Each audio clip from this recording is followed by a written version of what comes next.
Today we're taking time to enjoy a little bit of fall here at Fort Osage. Haven't been here in years. Now that is a view. Yep, we're going into the fort first.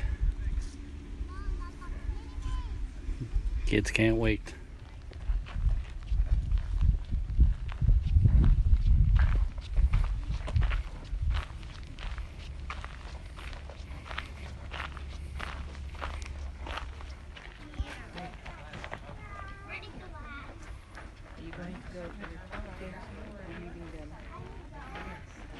Teach you guys how to do that. This is your guys' first time out here, or have you been out here before? Nope. No? They've never been here. But we watched it. Yeah? Watch it in a... So we're raiding with Quill. Quill. Yeah. Alright. Now, you'll see this little point right here. When you hold it down like a pencil, you keep that point away from you and kind of up to the top. And then you lightly, don't press too hard or else too much ink will come off. You lightly write. And that's cursive right there, so I mean, if you want to use that as an example, maybe. And I'm not the best. Don't stop. Ah. Here you should. Would you like a quill too? Oh. There you go. Yeah, Just so I'll practice writing my name. I already know how to write it. And then it's better to hold it like this. You hold it up, kind of more up and down, and then go. Luke, we're in the Blockhouse. Guys, Mm-hmm. going Pretty cool, Luke? to... You want to see what's on that side? Yeah. Check out that view.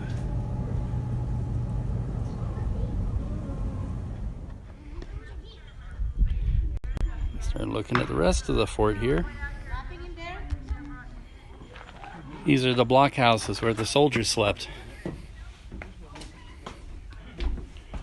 You gonna try out a bunk? I'm going to try a bunk.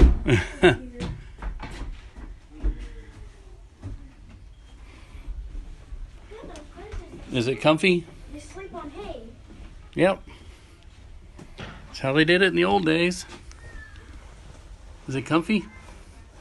No, not really. It's a little comfortable. Let's see how this It's a little high. might feel. Like sleeping on hay. See what the rest of the bunkhouse looks like. Get your little fireplace. Hey, can you help me? And we got our flag from 1815 or so. Guess it's 15 stars and 15 stripes. Here is where they get their supplies. Carpentry and stuff. And blacksmith. The brush that also brushes out your This is the blacksmith shop. pan. I found something. There's a cannon. Oh boy.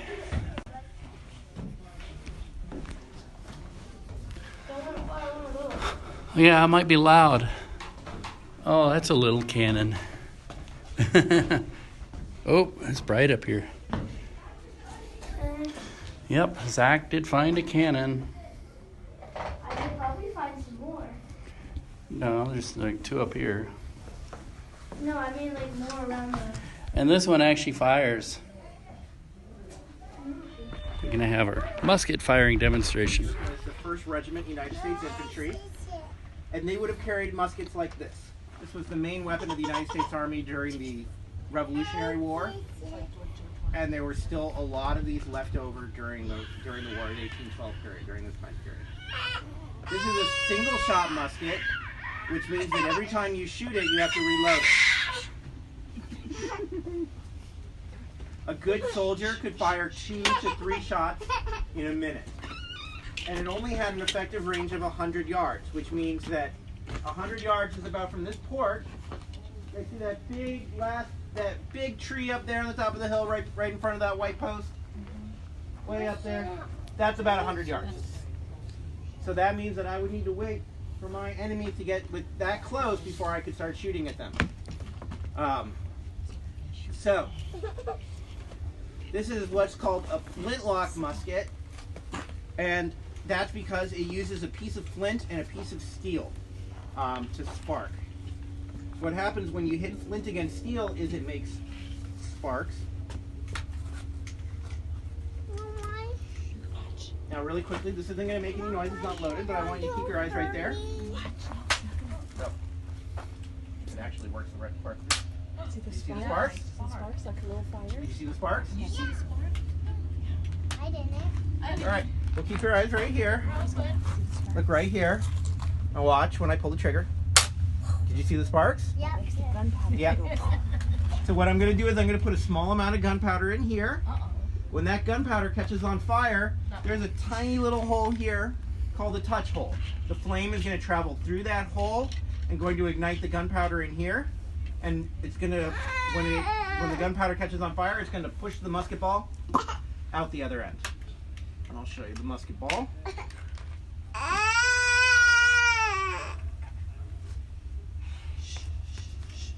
Or could I leave it there? Good. This is the musket ball. This is what this musket fires. It is a 69 caliber round lead ball. In addition, the Army is giving their soldiers not only one of these, but 3 of these buckshot. So every time you pull the trigger, you're firing out 1 of these and 3 of these. It's what the Army calls buck and ball. All right. Sir, would you mind getting up on the porch actually for safety? Oh, sure. Thank you. All right, so I'm now going to go through the process that soldiers would have gone through when learning how to load and fire their muskets.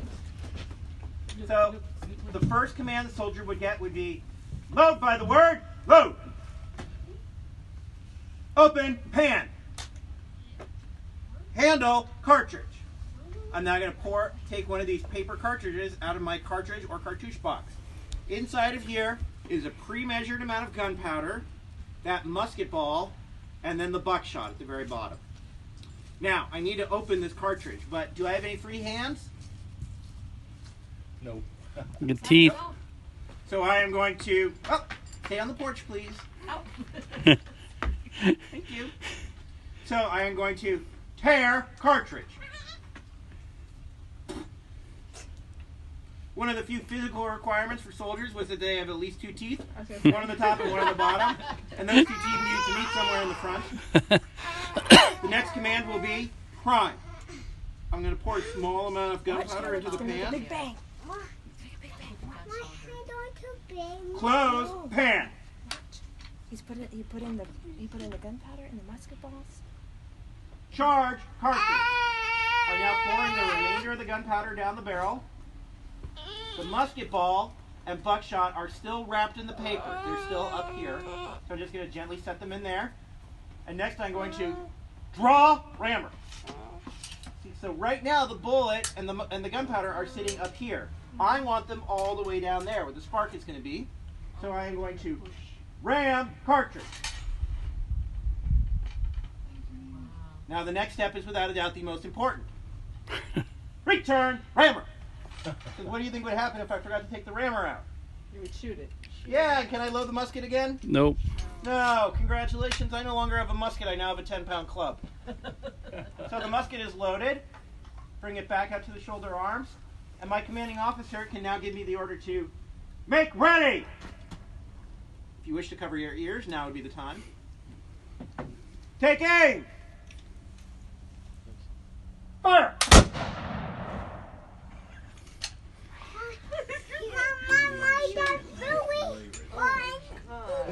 Now, do you guys think in the middle of battle, do you think my commanding officer is going to be giving me all of those steps? No. Instead, I'm simply going to get the order to load! I now have to go through all of those steps as quickly as possible on my own. Watch, he's gonna do it fast. All while being shot at, cannons going off, men dying, all of those types of things. I'm thinking how loud it would be if that's going on all around you constantly. Like, Yes. So soldiers would have trained this process until it essentially became rote memory. They could do it without even thinking about it. That's a lot of steps. I'm thinking 2 or 3 times a minute. That's pretty amazing. Right. All right, here it goes. So I'm loaded once again. My commanding officer might be in charge of up to 100 men. So, and we're all standing in line. And so when he sees that everyone has their muskets held up like this, he knows who's loaded and who's not. So when we're all loaded, he can once again give us the command to make ready. Take aim.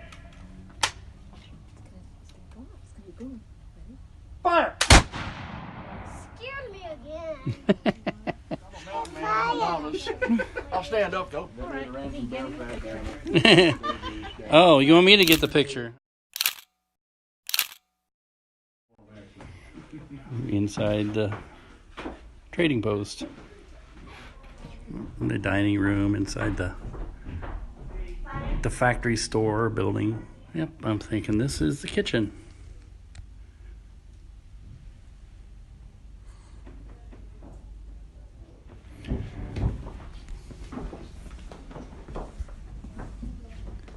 Some of the items they traded for. Rawr. Cool. And there's another level down below. I didn't realize. Wow, looks like warehouse area. Wow. And the powder magazine. And look at this lock here. Wow. Neato. Cool. I like to. Let's look at the view again. Wow.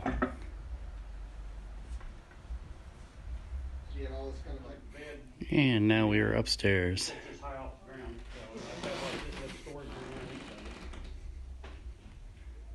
Sibley's bedroom. George Sibley was head of the Fort Trade operations.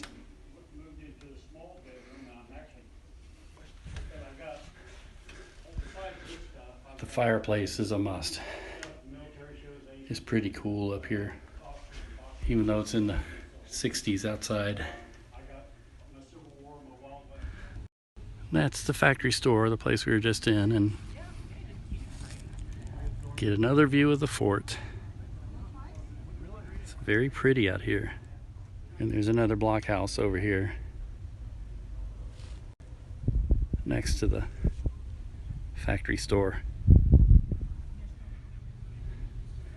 Yep. Actually, it's a good time of year when the weather's nice to come out here.